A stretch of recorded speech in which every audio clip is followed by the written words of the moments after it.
et établir des liens de cause à effet entre la coopération Sud-Sud et la problématique du changement climatique.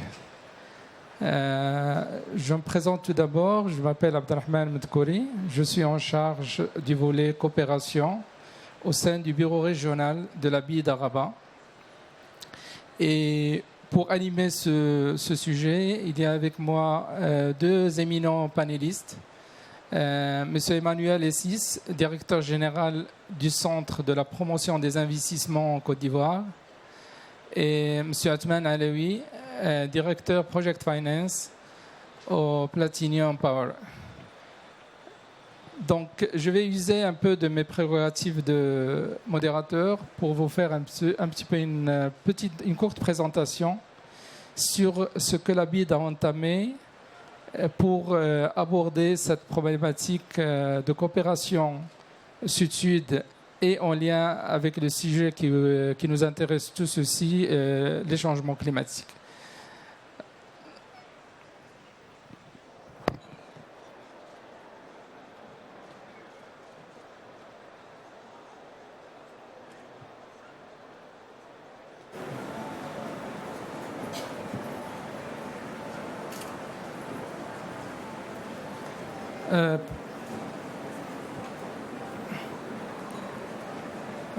Pour commencer, je vais compléter un petit peu ce qu'a introduit mon collègue Si Mohamed Brada.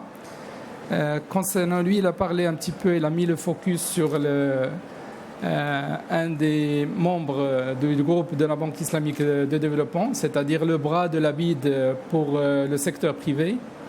Et moi, je vais vous parler en quelques chiffres un peu de la maison mère de la Banque islamique de développement. En quelques chiffres, la Banque islamique de développement fait partie un peu de la famille des institutions multilatérales, avec 2 ou 3 particularités qui la distinguent par rapport aux autres institutions. La première particularité, la BID est une institution dont les pays membres sont tous issus du Sud. Et donc, c'est une institution du Sud pour les pays du Sud.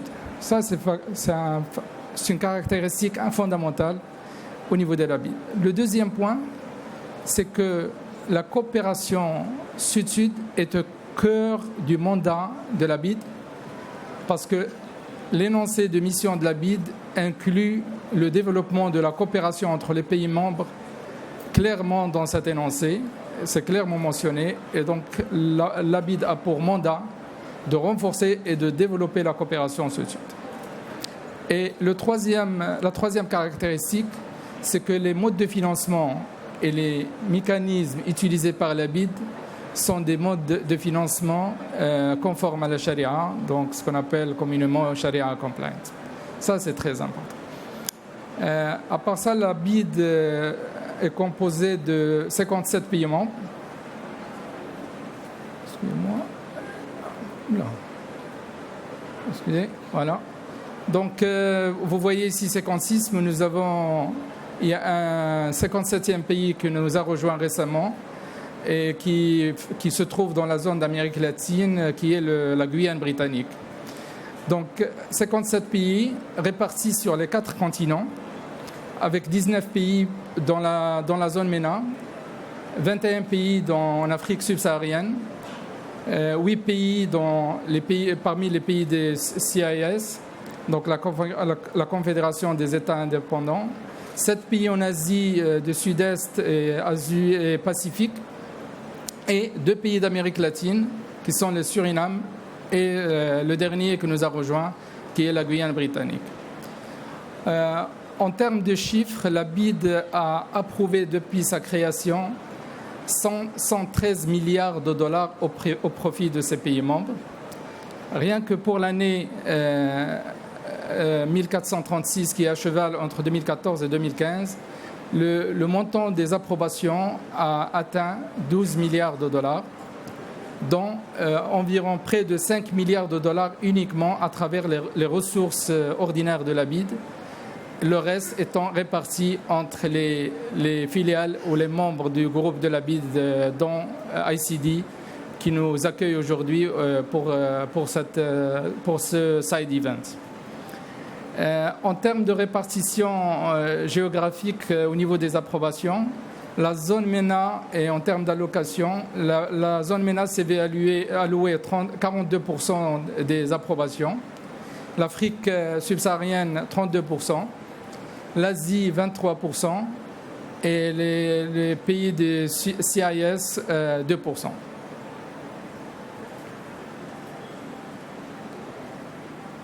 Par rapport à la répartition géographique, la BID est représentée à travers d'abord son siège social qui se trouve à Jeddah en Arabie Saoudite et 4 bureaux régionaux. Chaque bureau régional regroupe un certain nombre de pays. Les bureaux régionaux sont basés à Rabat au Maroc, à Kuala Lumpur en Malaisie, Almaty, Kazakhstan et le dernier né c'est celui de Dakar pour couvrir la zone d'Afrique subsaharienne. 5 bureaux de liaison qui sont en fait des bureaux nationaux en Turquie, Égypte, Indonésie, Bangladesh et Nigeria et une dizaine de représentants locaux qui sont répartis entre le reste du pays membre et l'idée c'est de faire évoluer les représentants locaux vers des bureaux de liaison et le cas échéant vers des bureaux régionaux parce qu'on est dans un process de décentralisation au niveau de la BID conformément à la nouvelle stratégie adoptée récemment.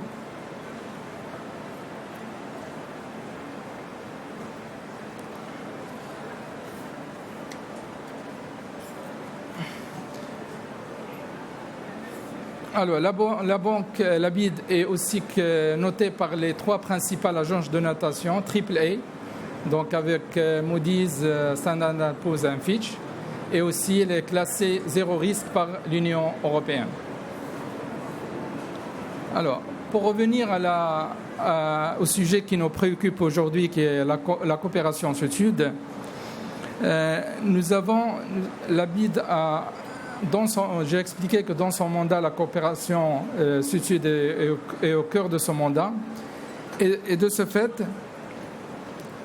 la BID a été inspirée pour opérationnaliser cet axe stratégique, a été inspirée par une série de constats. Le premier constat, à travers les exercices qu'on mène dans nos pays membres, c'est qu'on s'est rendu compte qu'il y a un gisement d'expertise et de savoir-faire dans un certain nombre de pays membres. Et face à cela, nous avons identifié d'énormes besoins qui ne demandent qu'à bénéficier de ce gisement d'expertise. Et à côté de cela aussi, il y avait plusieurs accords de partenariat entre les différents pays. Et donc, c'est à partir de là que la réflexion a été menée pour commencer à réfléchir sur comment rapprocher, faire le matching entre les pays qui détiennent cette expertise et les pays qui en ont besoin. Et ça, c'est la genèse de la nouvelle approche qui a été développée par la Banque islamique de développement et qu'on appelle le reverse linkage et qu'on traduit grossièrement par le partenariat à flux inversé. De quoi s'agit-il exactement ? Il s'agit de mettre en commun, de mettre face à face les pays qui ont un potentiel d'expertise. Et le premier exercice qui a été mené par la BID, c'était d'identifier ce qu'on appelle les centres de ressources ou bien les centres d'expertise, selon des thématiques très diverses et très variées. Et une fois qu'on a conduit cet exercice, il s'agissait aussi également de voir au niveau de nos pays membres comment les pays qui sont sujets à des contraintes de développement et qui sont bloqués par des process au niveau de l'accélération de leur développement, comment on peut accélérer ce processus en bénéficiant, en capitalisant sur les expériences des pays qui détiennent un avantage comparatif dans un domaine qui intéresse l'autre pays. Et bien sûr, la BID s'est adjugé le rôle de catalyseur et facilitateur en mettant des ressources, bien sûr. Et c'est comme ça qu'on a conçu le premier schéma de reverse linkage et qui consistait à mettre en place un instrument, un mécanisme qui aborde des contraintes de développement et qui se focalise sur la partie développement de capacité au niveau des pays qui en ont besoin. Et donc c'est comme ça qu'on a démarré l'approche. Au tout début, nous avons travaillé sur des thématiques isolées. Et je vais vous dire comment ces thématiques en fait touchent de façon directe la thématique qui nous concerne aujourd'hui, qui est le changement climatique. On a travaillé par exemple avec le Burkina Faso en s'appuyant sur l'expertise de l'opérateur de l'eau, l'opérateur national de l'eau marocain, et on a essayé d'aborder un problème majeur qui consiste à la qualité de l'eau de boisson au niveau de la ville de Ouagadougou et ses alentours. Et cette problématique a été abordée de façon pertinente en introduisant une solution biologique pour la lutte contre la prolifération des algues dans les bassins et ce qu'on appelle l'eutrophisation des bassins. Et cette solution biologique consistait à introduire un poisson, la carpe argentée de Chine. Et ce projet-là, il est en cours d'exécution et les résultats déjà des premières phases de ce projet-là sont très très probants. L'autre opération qu'on a menée dans le cadre de ce que j'appelle le reverse linkage isolé, c'est au niveau de la Côte d'Ivoire pour tout ce qui touche la carte de fertilité des sols et du choix de fertilisants. Et donc pour ce projet-là, nous l'avons conduit en accord avec l'Institut national de recherche agronomique au Maroc et le ministère de l'Agriculture au niveau de la Côte d'Ivoire. Et l'idée, c'est de mener un projet pilote qui permet à la Côte d'Ivoire d'avoir une carte de fertilité des sols qui lui permettrait in fine d'identifier quelles sont l'utilisation optimale des fertilisants. Et ça, et bien sûr, augmenter le rendement de sol au niveau des récoltes. C'est un projet qui est aussi en cours. Donc, les experts de l'INRA ont déjà mené deux missions. Une mission de diagnostic qui nous a permis d'aligner les positions avec les autorités ivoiriennes et une mission d'évaluation et de validation qui nous a permis de définir le périmètre et de lancer le premier travail de carte de fertilité des sols pour le compte de la Côte d'Ivoire. L'autre démonstration que je souhaiterais partager avec vous touche une phase supplémentaire dans le développement de ce concept de reverse linkage et qui consiste en fait de sortir de la conduite des opérations isolées sur des thématiques bien définies et comment faire en sorte de monter en échelle pour introduire le concept de reverse linkage dans le design même du projet. Au niveau de la formulation même des projets, comment introduire ce concept, cette nouvelle approche de reverse linkage.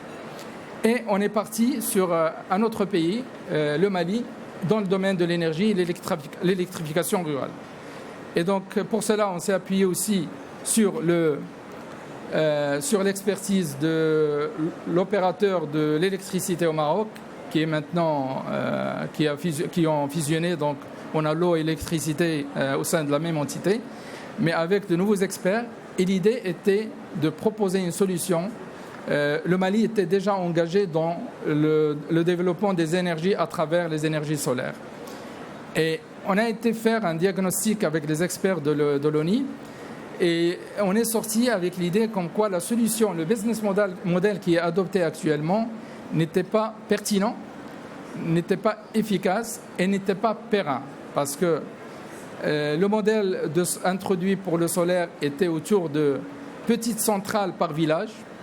C'était un modèle de fourniture d'énergie hybride, solaire, diesel. Et le coût au kilowattheure dépasse les capacités des populations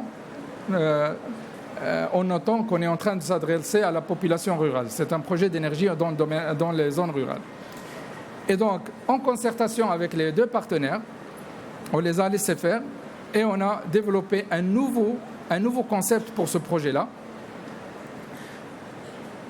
qui a permis un peu de revoir un peu le modèle d'affaires qui était approuvé et mis en exécution jusque-là au Mali, pour dire on va sortir un peu des centrales par village pour aller au niveau du périmètre que nous avons choisi, de mettre uniquement 2 centrales de capacité moyenne.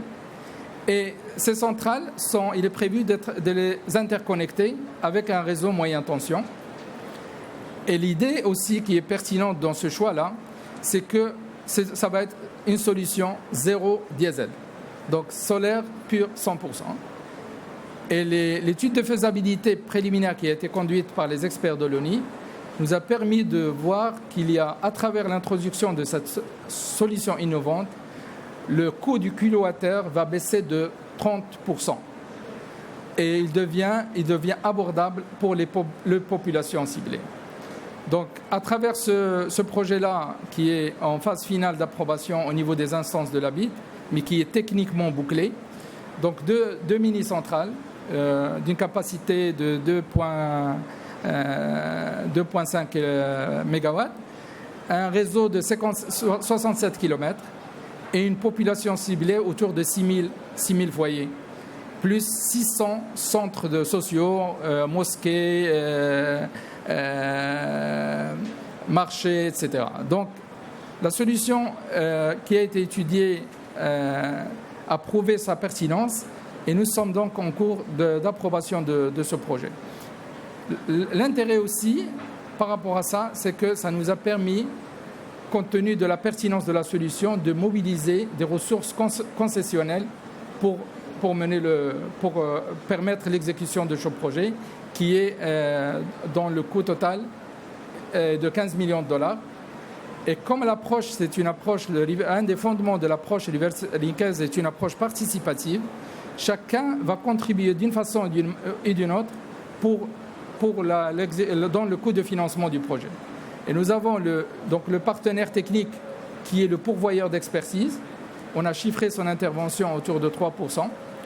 Le gouvernement malien va contribuer à hauteur de 9% et l'ABIT va prendre en charge le reste à travers des financements concessionnels. Et je pense qu'on a là la démonstration comment on peut mettre en place des instruments et les adapter à des solutions qu'on peut maintenant se vanter parce qu'on peut les inscrire dans le cadre des solutions compatibles avec les changements climatiques. Pardon.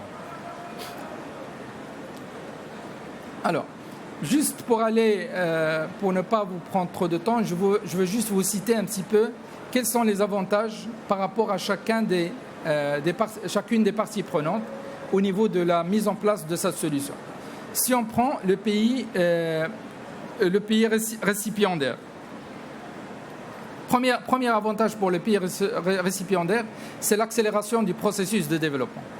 On a un mécanisme qui est facilement mis en place parce qu'on puise l'expertise des différents partenaires et cette synergie permet une accélération de la mise en œuvre et du processus de développement. L'autre avantage toujours pour le pays bénéficiaire, c'est qu'il va bénéficier d'une solution prouvée et intégrée. Le troisième avantage, c'est que dans le cadre de sa solution, on va mettre le focus sur le volet développement de capacité. Il ne s'agit pas d'amener un partenaire technique qui va, comme un consultant privé, qui va livrer des solutions et qui va repartir. L'implication d'un partenariat public-public permet au fait, et c'est une obligation, d'assurer, dans son mandat, d'assurer le transfert d'expérience et d'expertise et de savoir-faire, et à travers des formations, à travers des missions sur le terrain, à travers tout un programme qu'on détaille au moment de la formulation du projet et qui est engageant par rapport au partenaire qui est le pourvoyeur d'expertise. Et le dernier avantage, c'est que cette solution permet au fait de consolider les relations bilatérales entre deux pays. Si vous avez un pays qui vous apporte une solution, qui vous assiste, qui est prêt à partager son expérience et à la clé transférer son expertise, vous assurez sans problème un renforcement de ces relations-là. Par rapport au pays, maintenant, le pourvoyeur. Le pourvoyeur d'expertise, en fait, il bénéficie d'un avantage extraordinaire parce qu'on lui offre, en fait, une vitrine pour exposer son expertise, son savoir-faire, sa technologie, comment il a solutionné ce problème. Et ça, je pense que c'est quelque chose qui est fondamental maintenant pour les pourvoyeurs. La deuxième chose, c'est qu'on lui offre, et on offre aussi à travers sa solution et cette approche, un nouveau contexte pour ses experts, son staff. Au lieu de continuer à travailler dans la routine quotidienne, le Maroc actuellement, par exemple, si on parle de l'électrification rurale, a dépassé les 98% de taux de couverture. Et je pense qu'il n'y a plus grand-chose à faire, sauf si on va vers d'autres solutions. Maintenant, on revoit au Maroc revenir vers le réseau au lieu, par exemple, d'aller vers les solutions décentralisées. Donc, on est en train d'essayer d'améliorer ce qui a été déjà fait, parce qu'on est à un stade ultime au niveau de processus d'électrification rurale. Mais si vous offrez à ce partenaire, à cet opérateur, une opportunité d'aller s'exporter à l'étranger et derrière aussi avec renforcer des relations, parce qu'il ne faut pas oublier, quand on parle d'une solution, d'une approche telle que laquelle, on se soumet aussi à un agenda politique. C'est-à-dire on ne peut pas matcher deux pays qui ont des différents. On est obligatoirement dans un schéma où déjà à la base, il y a un rapprochement entre les deux pays. Et vous savez très bien, pour les Marocains qui sont là, vous savez très bien que le Royaume du Maroc a choisi de façon volontariste d'aller vers les pays et dans une approche justement de coopération sud-sud et dans une approche de partenariat.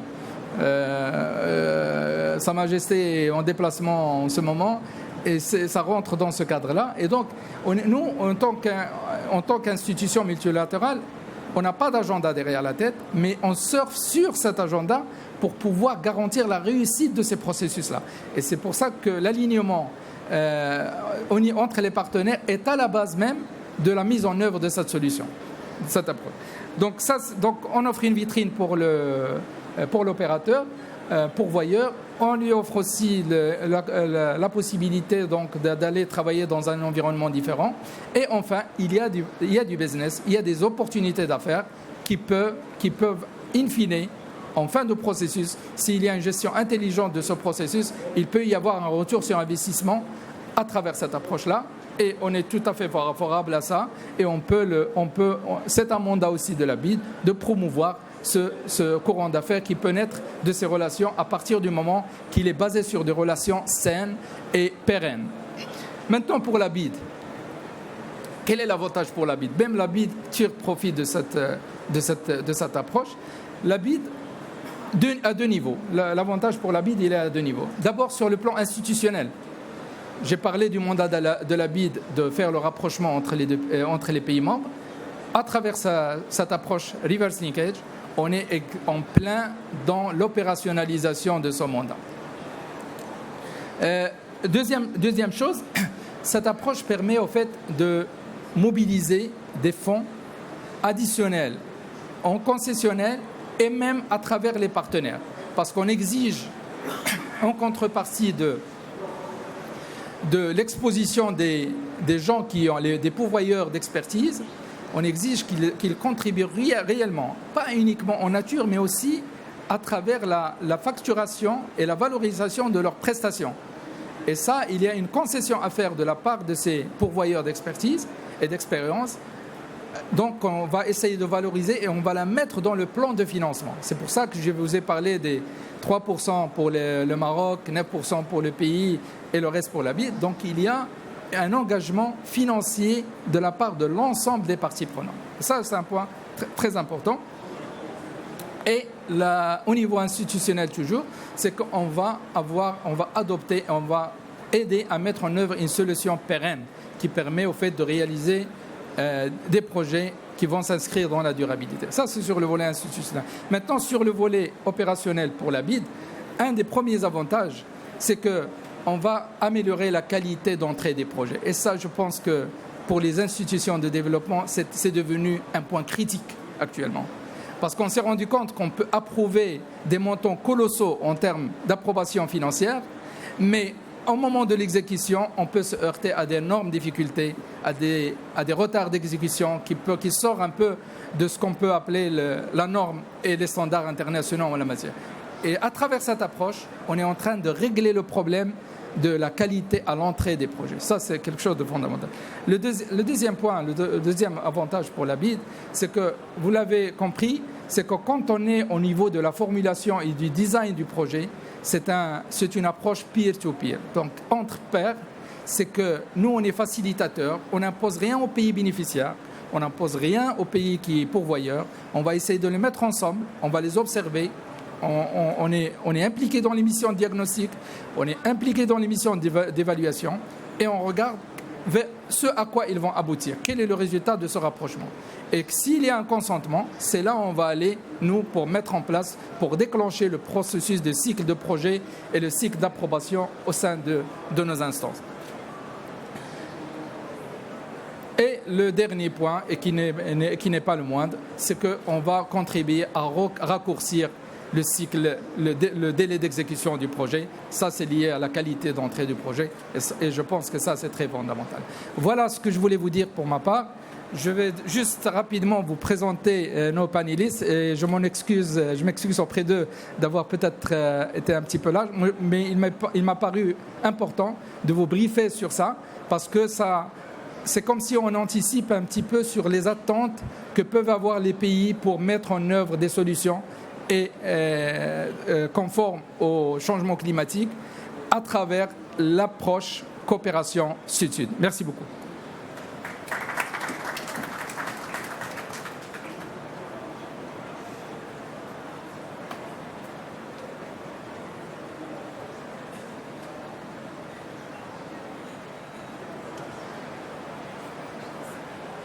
Bien, sans plus tarder, je vais céder la parole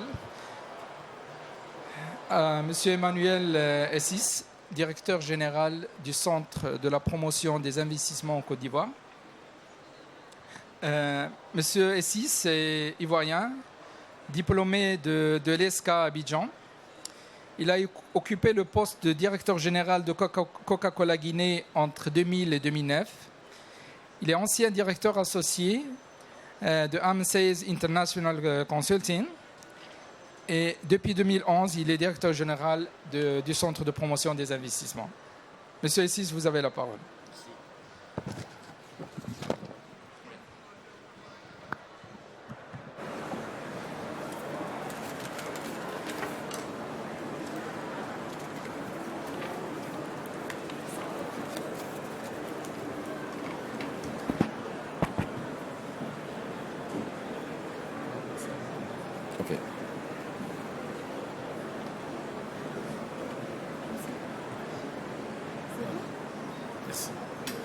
Mesdames, Messieurs, bonjour. Je remercie d'abord le groupe de la Banque islamique ICD plus particulièrement de nous donner l'occasion de partager avec vous notre compréhension de la coopération Sud-Sud en matière d'investissement durable. Et je vais utiliser plutôt le mot durable plutôt que d'utiliser le mot, je veux dire, qui parle de vert ou bien d'environnement, parce que durable, je pense, est encore plus profond. Alors, je commencerai par d'abord situer les enjeux de l'investissement et du développement durable par ces slides pour dire que l'investissement privé est un levier efficace pour servir de moteur de la croissance économique.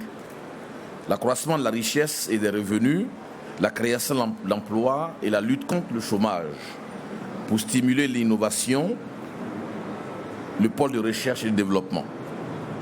Le développement durable aussi pose les jalons pour une amélioration des conditions de vie et de développement, un harmonieux cadre de vie intégrant le respect de l'environnement, un développement assuré pour les générations futures à travers la gestion optimale des ressources non renouvelables. Voilà les enjeux aujourd'hui, selon ce que je viens de dire, donc de l'investissement et du développement durable.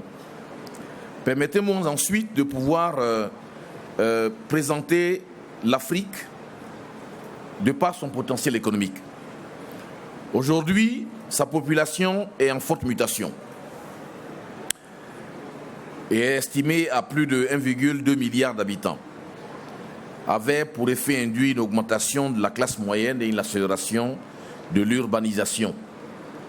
Le taux de croissance moyen du PIB est de 5% en 2012 et 2015, avec de fortes potentialités économiques.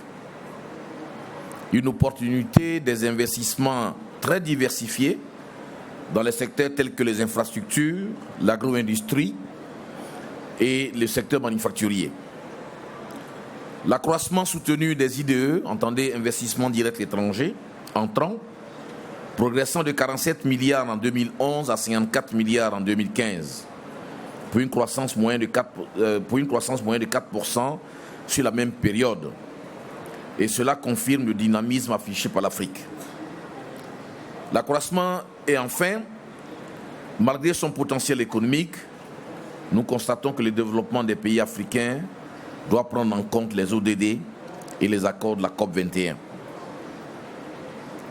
Face donc à ces performances, l'Afrique fait également face à des exigences qui sont les suivantes.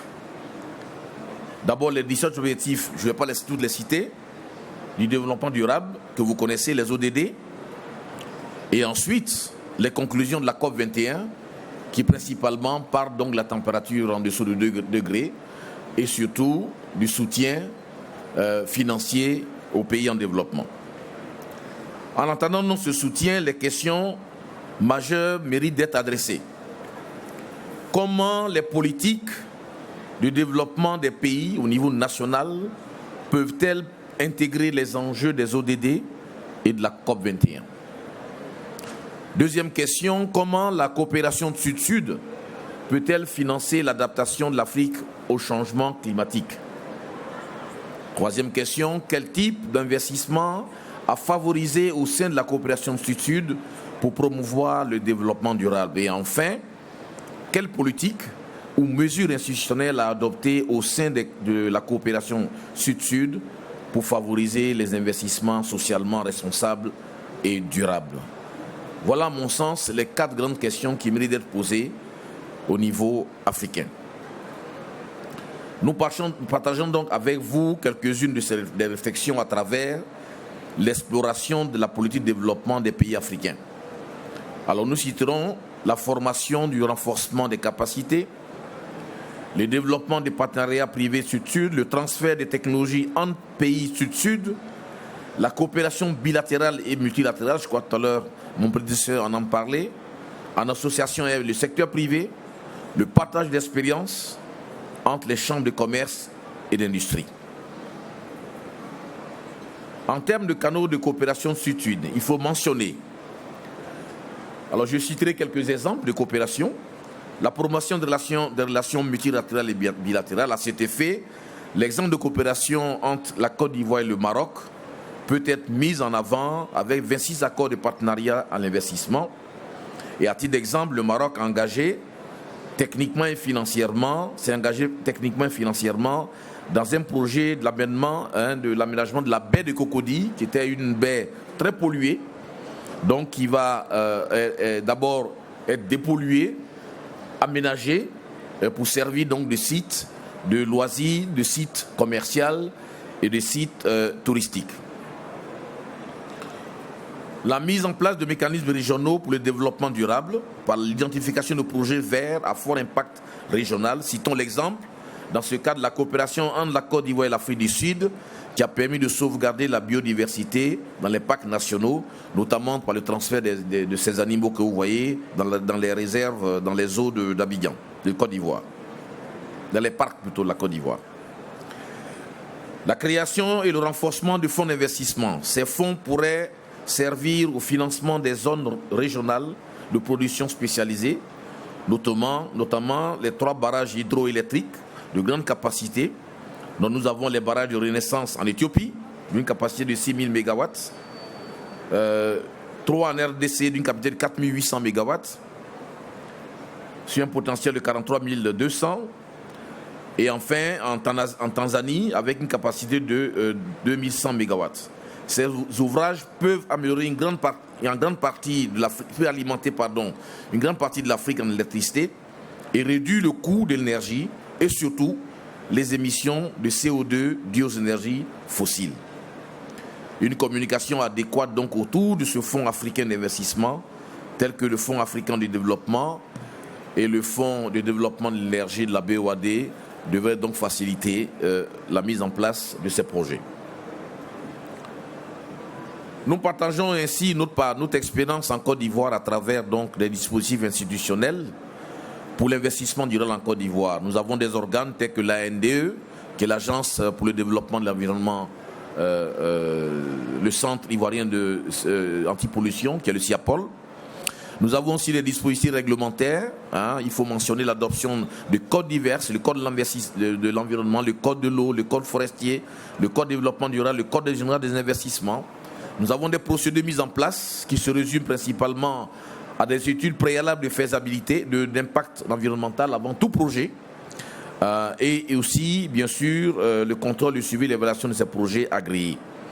Ces dispositifs ont permis au CPC, donc le centre que je dirige, de capter environ 600 milliards de francs CFA, soit 1,2 milliard de dollars sur la période de 2012 à 2015, en provenance principalement de l'île Maurice, du Maroc et du Burkina Faso. Au regard de tout ce qui a été donc développé, quel enjeu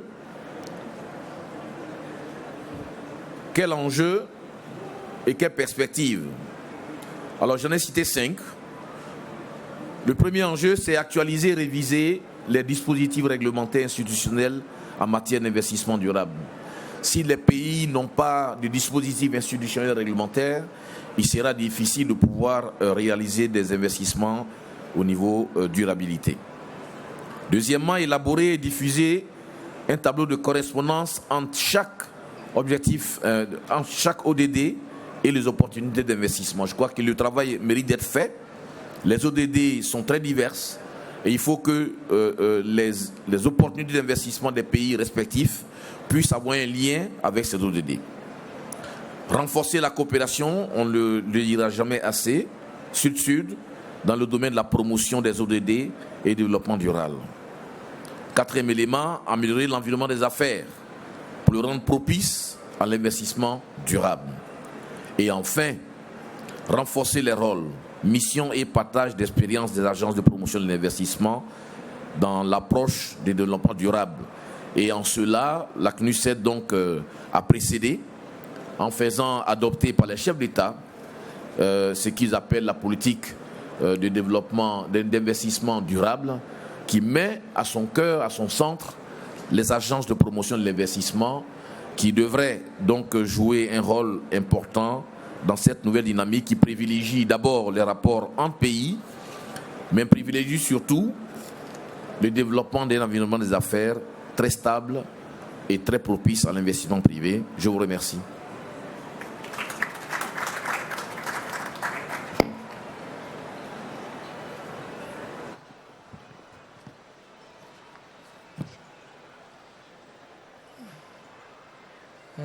Je pense qu'on va laisser la séance de questions de l'audience vers la fin. On va donner, tant qu'il a encore de l'énergie, on va donner la parole à M. Atman Alaoui. M. Alaoui est diplômé d'HEC Paris, DEA de l'Université Paris-Sorbonne. Entre 2005 et 2015, il a occupé le poste de directeur BNP Paribas Project Finance MEA. Depuis 2015, il est directeur Project Finance à Brockstone Partner Africa et directeur Financing Platinum Power. Monsieur Alaoui, vous avez la parole. Merci Sim Koli. Alors je vais présenter rapidement Brookstone Partners et Platinum Power que je représente ici et je note que finalement je suis le seul représentant du secteur privé, donc je pense que mon analyse et ma présentation prendra un angle différent. Brookstone Partners, c'est un fonds de private equity américain qui a décidé de commencer à investir en Afrique dans les années 2010 sur de l'infrastructure. Après une période où il a essayé d'investir en tant que pur et d'intervenir en tant que pur investisseur, il a décidé de créer sa propre plateforme de développement de projet qui s'appelle Platinum Power. Et cette plateforme de développement de projet s'appelle donc Platinum Power et investit essentiellement dans le renouvelable. Au Maroc, dans le cadre de la loi 1309, sur des projets hydroélectriques et éoliens, et puis également en Côte d'Ivoire, au Cameroun, sur de larges projets hydroélectriques dont les coûts d'investissement dépassent 500 millions de dollars. Alors, je pense que cette aventure qu'est Platinum Power est une très bonne illustration de coopération sud-sud par le secteur privé. Pourquoi ? La démarche de Brookstone Partners, finalement, elle vise à mobiliser des fonds que nous allons chercher là où on les trouve. En l'occurrence, Brookstone Partners, c'est un fonds américain, mais on a également mobilisé des fonds européens au travers d'un autre actionnaire qui est Afrique Invest. Et ces fonds-là, on les utilise pour développer des projets en Afrique, au Maroc, en Côte d'Ivoire, au Cameroun. Développer des projets, c'est une phase qui est extrêmement importante, des phases d'études, de faisabilité, de structuration. Les coûts de développement sont très importants. Et la manière qu'on a trouvé de les financer dans une démarche sud-sud, c'est à partir du Maroc de regrouper l'expertise qu'on déploie ensuite sur les différents pays dans lesquels on est présent. On le fait également de manière locale.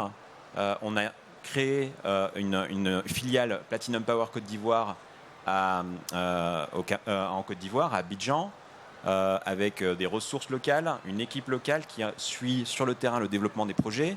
On a fait la même chose également à Yaoundé, au Cameroun, pour suivre le projet local.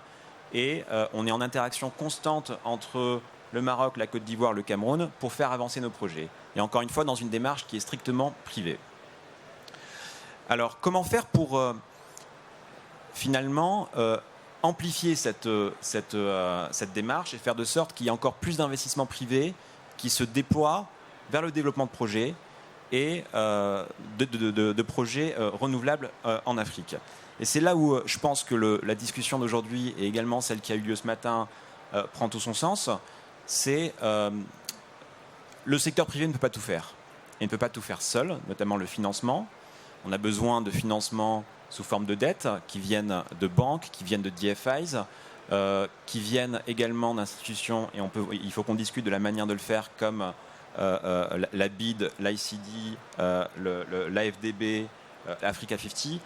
Et je crois que c'est d'autant plus important aujourd'hui que nous, Africains, on le fasse dans un esprit de coopération sud-sud, qu'on est dans un contexte politique que tout le monde connaît, où probablement les Américains vont se désengager dans les mois à venir. Est-ce que OPIC demain va mobiliser les mêmes financements à destination de l'Afrique qu'ils l'ont fait dans les dernières années? Aujourd'hui, personne n'a l'air. C'est une grande incertitude, on ne le sait pas. Est-ce que Power Africa, l'initiative de la présidence Obama, va rester en place en tant que catalyseur d'initiatives diverses pour amplifier les investissements en Afrique et notamment à destination de l'énergie? Est-ce que donc cette structure-là va rester en place avec les moyens qui ont été les siens? Encore une fois, grande question. Et c'est peut-être le moment justement d'africaniser Power Africa et de faire un nouveau Power Africa, mais qui soit sud-sud et qui dépende moins d'initiatives qui viennent d'autres régions du monde où finalement l'intérêt peut ne pas être durable. Donc je crois que l'enjeu aujourd'hui, au vu du besoin de financement qui est celui du continent africain en matière d'infrastructure, infrastructure au sens large, que ce soit de la génération d'électricité, de la transmission, construire des réseaux électriques qui ne soient non plus seulement nationaux, mais je pense par exemple à la connexion au Maroc. On parle souvent de la connexion vers le nord et vers l'Europe, mais l'autre connexion qui est extrêmement importante, c'est vers le sud, vers la Mauritanie, vers le Sénégal, vers le WAP, le West African Power Pool. Demain, c'est vers le sud qu'il faut regarder, et il faut trouver les moyens de financer ces infrastructures qui sont forcément en dehors de la seule possibilité du secteur privé, parce qu'on parle de franchir des frontières, et je mets de côté en plus les éventuelles tensions politiques qui peuvent exister, mais franchir des frontières, donc c'est forcément dans un esprit PPP certes, mais PPP entre plusieurs pays impliqués. Voilà, et je pense que véritablement l'enjeu pour nous aujourd'hui, c'est de trouver des nouveaux moyens de garantie, de financement, dans un esprit véritablement sud-sud, où on dépend un peu moins des pays du Nord, pour le dire comme ça. Merci.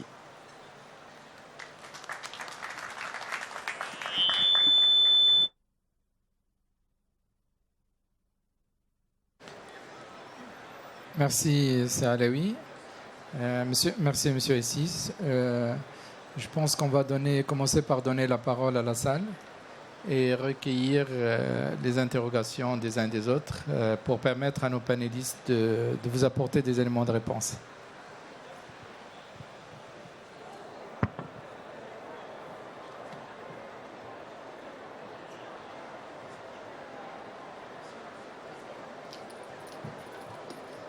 Approchez-le comme ça. Merci pour la présentation. Une question à Athmane Alaoui qui représente le secteur privé.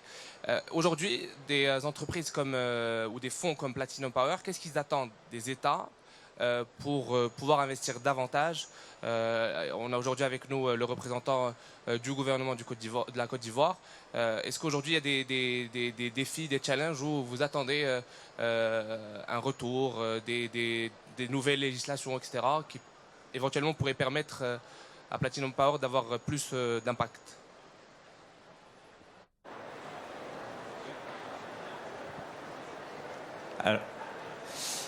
Alors, que ce soit pour la Côte d'Ivoire ou pour d'autres pays dans lesquels soit on est présent, soit on a l'intention de le devenir, il faut naturellement les basiques. Financer un projet, structurer un projet, il y a des basiques qui s'imposent en termes d'existence d'un cadre juridique et législatif et institutionnel qui fonctionne, qu'on comprenne qui fait quoi, qui est en jeu de quoi. En l'occurrence, je parle de projets hydroélectriques. Donc il faut savoir, nous on sera au niveau de la production, il faut savoir qui va être responsable de la transmission, qui va payer. Il faut que la personne en face soit suffisamment solide pour payer les tarifs. Si elle ne l'est pas, bénéficier d'une garantie souveraine. Il faut que le pays soit attractif, ou en tout cas s'il ne l'est pas, qu'on trouve les moyens qu'il le devienne pour pouvoir attirer des financements. Donc il y a déjà des postulats qui doivent être en place et qui sont vraiment le basique. Autrement, le deal, il faut traiter les sujets les uns après les autres. Le financement est là, mais il ne sera là que pour des projets qui sont bien structurés. Et pour que les projets soient bien structurés, il faut tous les prérequis que j'ai mentionnés. Ensuite, le financement sera là. La question qui suit, c'est comment attirer le financement le moins cher. Parce qu'in fine, c'est ce qu'il faut. Il y a plein de gens qui peuvent prêter à 10% pour des projets en Afrique, mais ça va forcément se retranscrire dans des tarifs qui seront beaucoup trop importants. Donc il faut aller chercher le financement le moins cher.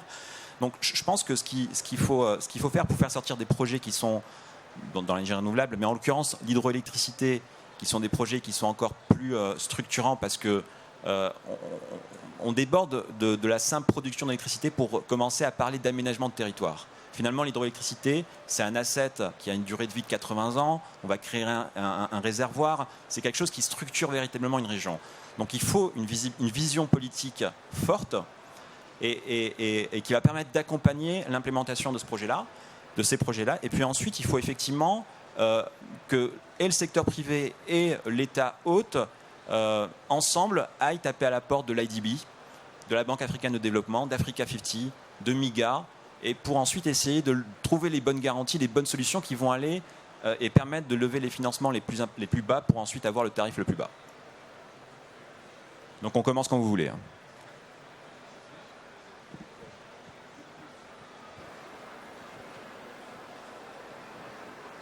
Bien, je voulais ajouter juste deux, trois points qui ont été déjà évoqués, mais insister sur les éléments. Je crois que mon collègue a dit quelque chose de très important. Hein. En Côte d'Ivoire, nous avons, et je crois que beaucoup de pays africains pensent à le faire, nous avons fait le choix de faire du secteur privé le pilier de la croissance. Parce que l'État ne sait pas tout faire et ne sait pas toujours bien faire les choses. Même quand ils ont le financement, ce n'est pas toujours qu'ils font le bon investissement, qu'ils le gèrent bien, de manière durable, sans qu'il y ait de déperdition. Donc c'est pour cela que je pense que le premier élément, le choix important, c'est de laisser la place au secteur privé, qui sait gérer, qui sait savoir investir à l'optimum, à l'optimum, qui sait chercher le financement et qui a les compétences techniques et financières de pouvoir gérer le projet. Je crois que quand on est d'accord sur cet élément, on avance. Et c'est pour cela, par exemple, le secteur de l'électricité en Côte d'Ivoire a été libéralisé il y a quelques mois. De la production à la distribution, désormais, l'État recherche des opérateurs privés pour venir produire l'électricité le distribuer. Deuxième élément, c'est la réglementation. Je crois que c'est très important. Le secteur privé ne peut pas prospérer dans un pays où il y a la confusion. Prospérer dans un pays où on ne sait pas, comme il a dit, qui fait quoi. Un pays où pour créer une entreprise, il faut 20 ans. Pour avoir une autorisation, il faut faire 5 démarches administratives dans tel ministère. Pour avoir telle information, il faut aller faire un dîner avec ici. Donc il faut de la transparence.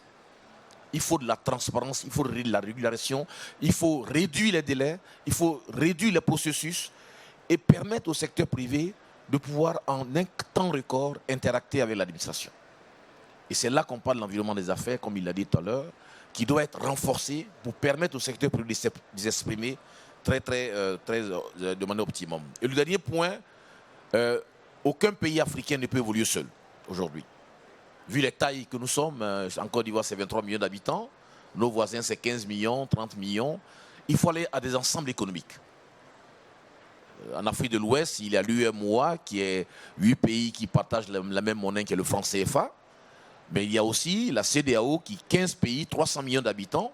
Et quand vous commencez à être un ensemble, ça devient des éléments intéressants pour les investisseurs privés qui sont. Parce que là, ils voient la rentabilité, ils voient le marché, ils voient les potentiels. Donc, je crois que les pays africains ont intérêt à se mettre ensemble et aller justement rechercher le financement, créer des fonds africains. Il y a possibilité de pouvoir lever des fonds, il y a de la richesse en Afrique, il y a de la compétence en Afrique. Le tout, c'est de se donner la main et de pouvoir aller chercher là où on peut trouver donc des fonds. Voilà ce que je voulais rajouter. Merci.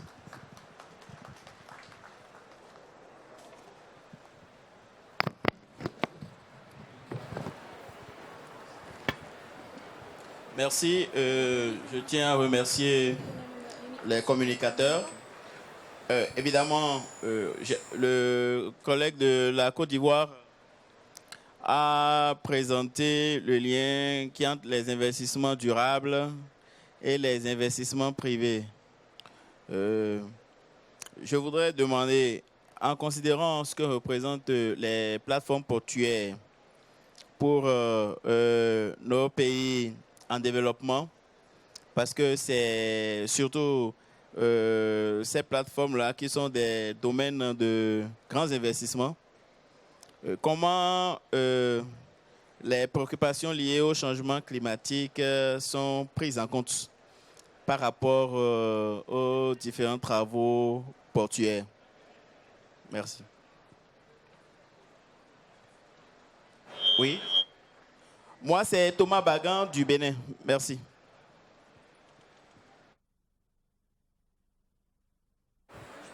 Ok, alors. Ok, bonjour tout le monde. Je suis Arnaud Oulepo, étudiant ivoirien. Et tout naturellement, ma question s'adressera bien évidemment à M. Esmel Nomel. Monsieur, le CPC actuellement est une entité essentiellement basée à Abidjan. Et ma question, c'est de savoir, est-ce qu'à terme, vous projetez d'aboutir à une sorte de régionalisation des services du CPC, comme l'exemple des centres régionaux d'investissement appliqués actuellement au Maroc? Et une autre question qui s'appliquera peut-être aux deux panélistes, c'est l'environnement des affaires nécessite un mécanisme de règlement des différends assez fiable. Et l'actualité actuellement, si vous suivez, c'est que même les États européens qui avant étaient assez friands de l'arbitrage d'investissement tentent de s'en débarrasser au profit du mécanisme de tribunal d'investissement. Et ma question, c'est de savoir, est-ce qu'au niveau des centres de promotion d'investissement et bien évidemment des investisseurs étrangers qui veulent investir en Afrique, est-ce que vous suivez ce débat et est-ce que vous essayerez en quelque sorte d'harmoniser votre position en venant en Afrique? Merci.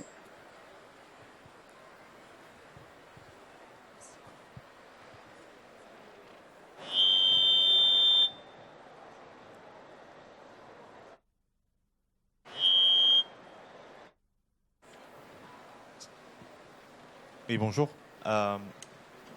Kamal Abdelhafid, je suis le collègue de Seatman Alaoui. Et en même temps, je dirige la filiale ivoirienne de Platinum Power. On a eu justement l'occasion de se rencontrer, M. Essis. Et en fait, ma question est adressée à M. Essis en premier lieu et aussi à M. Mtkori. Dans le cadre des investissements privés, par exemple en Côte d'Ivoire, on a le code d'investissement. Et dans le code d'investissement, il y a une section qui est réservée à la production d'électricité par le secteur privé. Et il y a aussi une section qui est réservée à la production d'électricité par le secteur public. Mais on ne trouve pas, justement, et ça va rejoindre le point que je vais adresser à M. Moukoli, on ne trouve pas une section où il y a les initiatives privées adressées au secteur public, dans le sens où toutes les incitations qui sont proposées pour cet IPP, cet investisseur privé, ne vont pas au bénéfice de cet investisseur, mais plutôt au bénéfice, par exemple, pour nous qui produisons de l'électricité à travers la ressource hydrique, aille au bénéfice du tarif du kilowattheure. C'est quelque chose qui est possible, mais le chemin pour y arriver est très long, très fastidieux. Il faut aller demander des dérogations, aller présenter des dossiers à plusieurs commissions. C'est vraiment le chemin du combattant.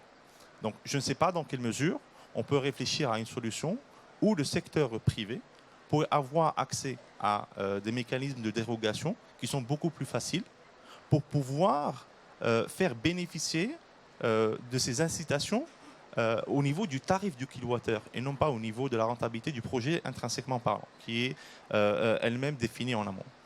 Et par analogie, on parlera aussi des produits financiers. Je ne suis pas très familier des produits financiers Sharia compliant.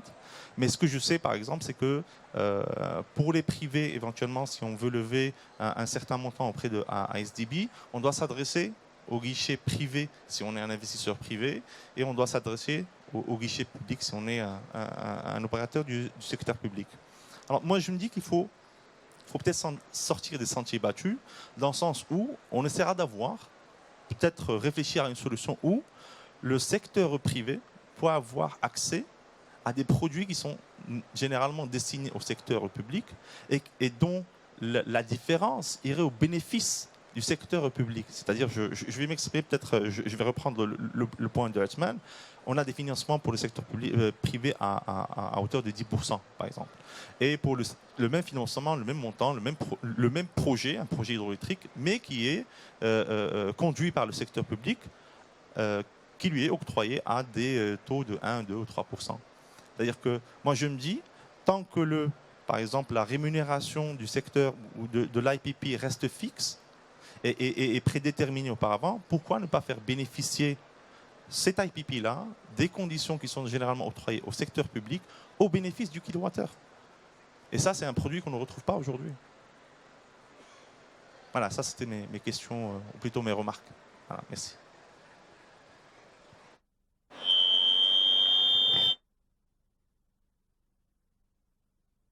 Bien, merci beaucoup.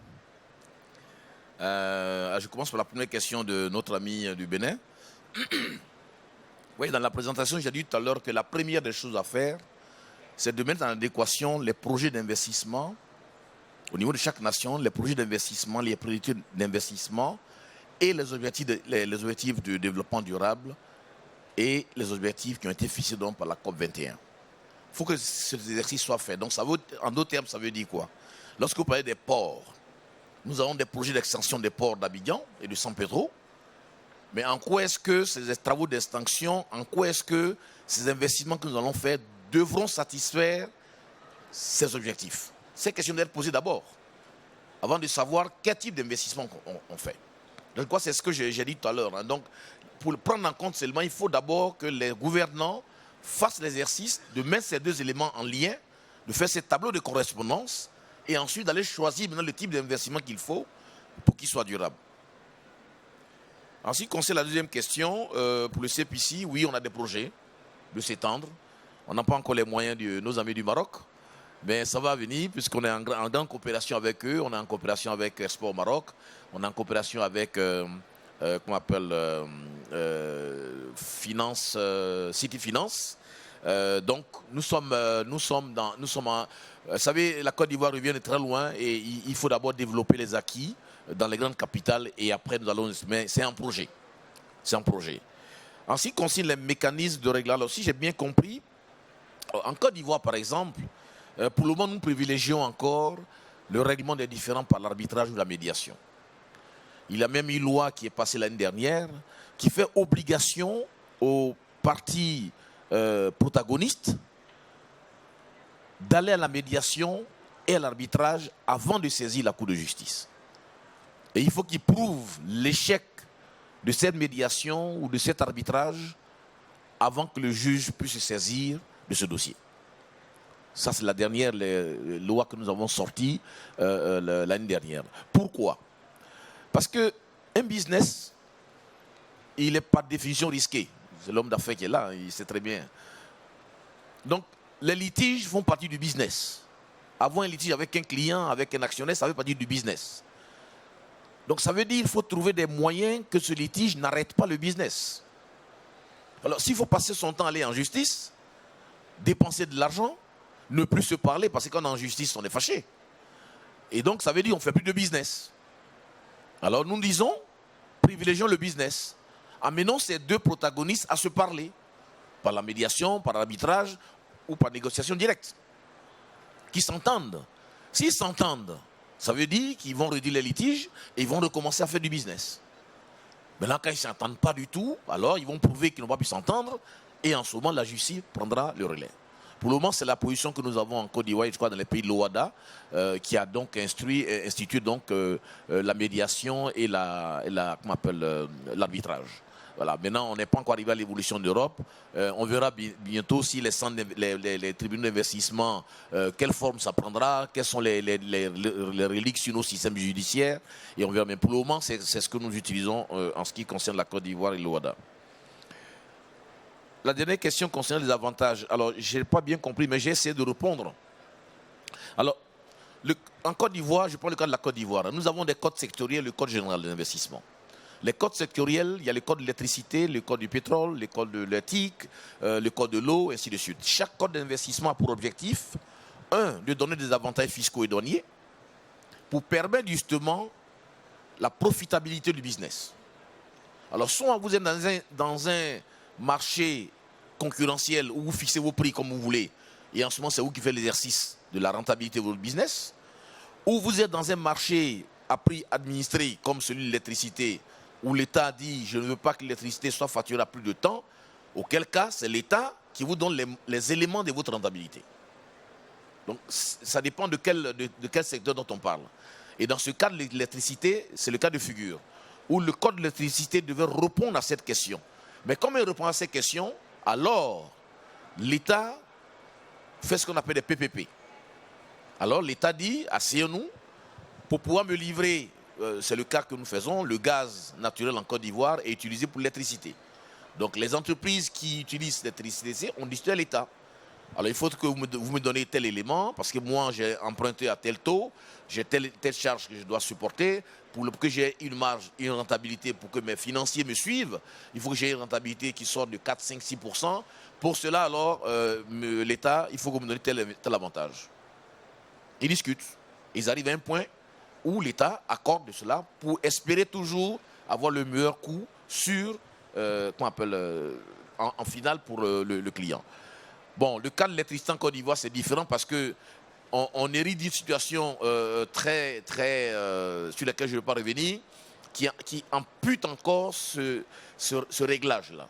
Mais je crois que dans les plans d'urgence qui sont mis en place dans les 2-3 ans, vont permettre d'apurer ce déficit-là qui va permettre d'avoir un secteur équilibré. Et c'est pour cela que la libéralisation a été autorisée depuis 2 mois. Et les mécanismes et décrets sont en train d'être mis en place actuellement pour permettre à un investisseur privé qui veut venir faire la distribution de l'électricité en Côte d'Ivoire de savoir ce que la Côte d'Ivoire met comme dispositif. Donc donnez-nous encore quelques temps et je pense que vous allez avoir des réponses à vos questions. Merci. Si Kamal, vous me posez une colle.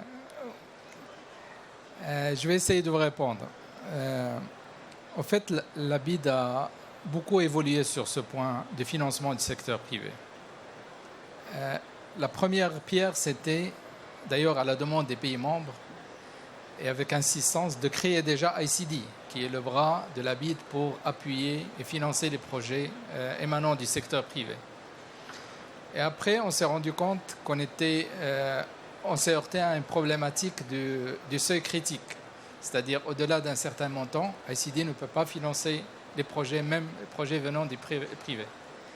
Et on a créé un département dédié de PPP qui permet d'apporter un financement substantiel pour des projets très capitalistiques. Maintenant, vous faites le link avec les financements adressés aux projets publics, et notamment en termes de coûts. Et là, moi je veux juste mettre la lumière sur le point lié aux garanties, parce que quand on parle d'un projet au profit du secteur public, vous avez derrière les garanties souveraines. Et ça contribue énormément à alléger le coût de financement. Si on s'adresse au privé, le coût de financement intègre le coût de la garantie, et c'est ce qui fait qu'il y a la garantie et il y a le risque de change aussi. Et c'est ce qui fait quand on fait le sigma des impondérables, on se retrouve avec des taux de peut-être même à 2 chiffres. Mais il reste que l'avantage, à travers la BID et d'autres institutions comme la nôtre, c'est qu'on peut répondre à une problématique importante au niveau de la mobilisation des fonds, et notamment des fonds en devises. Surtout pour votre cas, vous pouvez intervenir dans des pays où le secteur bancaire local ne peut pas faire face à des financements en devises.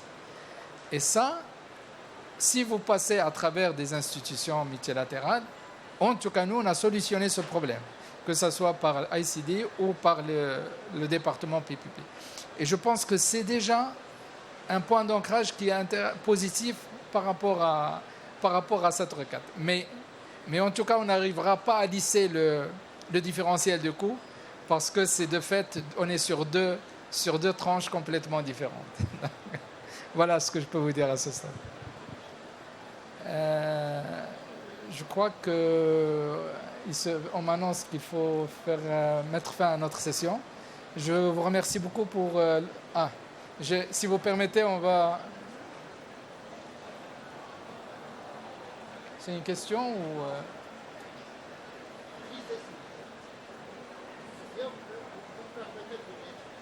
Oui, on va vous donner... On va reprendre une dernière question, si vous permettez. Bon, allez-y. Je me présente, Driss Benzakou, un Marocain. L'Afrique est un continent dont l'économie, qui est composée de l'agriculture, le commerce, l'industrie, peut faire vivre toute sa population par une autonomie propre basée sur des autorisations gratuites à tous les citoyens africains par leurs propres moyens et appuyée par le groupe bancaire africain, mais en changeant la méthode et la politique de ces groupes financiers qui sont les banques. Je m'explique. Je commence par le tourisme. Je prie tous les Africains responsables sur l'économie de notre continent, qu'on aime par notre cœur, à donner aux autorités gouvernementales, aussi bien les présidents des conseils municipaux et communaux, à donner des autorisations gratuites à tous les citoyens africains à tous les citoyens, je dis bien africains. Je commence par les investisseurs africains, dont, primo, le tourisme maritime moderne, qui exige des investisseurs africains d'acheter des bateaux modernes, moyens, neufs, pour assurer le tourisme sous forme des autocars qu'on a ici au Maroc qui font un parcours de 50 km aller et retour. Par exemple, chez nous au Maroc, le Gouéra, Dakhla et le retour le soir. Et vice-versa. Dakhla, Tantan, non, Dakhla, Laayoune et vice-versa. Laayoune, Tantan et vice-versa. Tantan, Agadir et vice-versa. Jusqu'à Seydia. Nous avons 2500 km de côte. J'ai fait un petit calcul. J'ai trouvé que ça exige 600 bateaux aller et retour qui font 50 km aller et retour. Ces bateaux vont être achetés par les investisseurs marocains en premier lieu, sinon et en deuxième lieu, nous sommes ouverts à tous les investisseurs internationaux pour qu'ils, s'ils veulent investir dans ce domaine-là, qu'ils soient les bienvenus. Secondo, dans toutes les villes, nous avons des jardins publics. Je demanderai juste à l'intervenant d'abréger son intervention. On vous écoute avec beaucoup d'intérêt, mais nos panélistes ont d'autres engagements. Je vous demanderai juste de conclure, s'il vous plaît. Je vais résumer le plus possible, mais je vous prie de bien me suivre. Nous avons, à titre d'exemple, je dis bien à titre d'exemple, dans toutes les villes africaines, des jardins publics. Dans ce jardin public, le conseil municipal peut faire un bail à tout jeune qui ne travaille pas, qui est un chômeur, de 5 000 ou bien entre 1 000 et 5 000 mètres carrés. Pour qu'il fasse quoi? Pour qu'il fasse un petit jardin qui sera gardé par un grillage très haut et dont il... Je m'excuse, une seconde. Si vous continuez, je vais être obligé de vous interrompre parce que votre intervention, on l'a bien reçue, mais je vous ai demandé, pour respecter l'esprit de la séance, d'abréger et de conclure, s'il vous plaît. D'accord. En 2 mots, il va faire des animaux sauvages, tels que le renard, le chacal, les oies, et ainsi de suite. La retraite avec 5 dirhams, pas plus.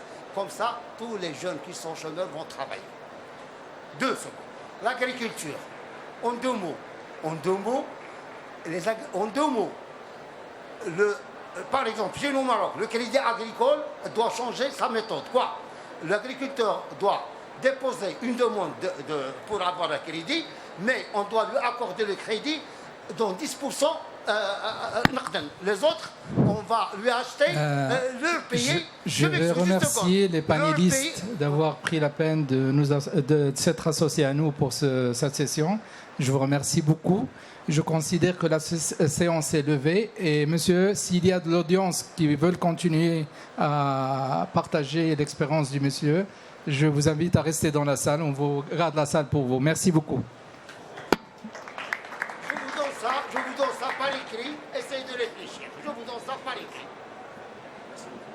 Est-ce que ce n'est pas intéressant? Est-ce que ce que je dis ce n'est pas intéressant?